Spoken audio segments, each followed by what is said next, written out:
Hi friends, మనం అరువు వెళ్ళి వచ్చినాము. ఇక్కడనే దీన్ని షాపింగ్ కూడా ఉంది. 2 కిలోమీటర్స్ ఉంటుందంట. ఆటో ఫెసిలిటీ కూడా ఉంది. లేదు బై వాక్ వెళ్ళాలంటే బై వాక్ కూడా వెళ్ళచ్చు. ఇదే ఎంట్రన్స్.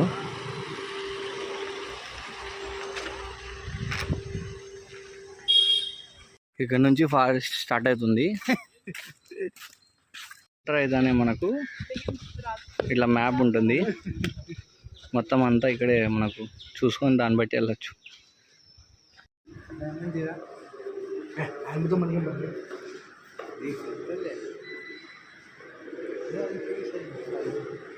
ఇందులోనే ఒక గ్యాలరీ కూడా ఉంది.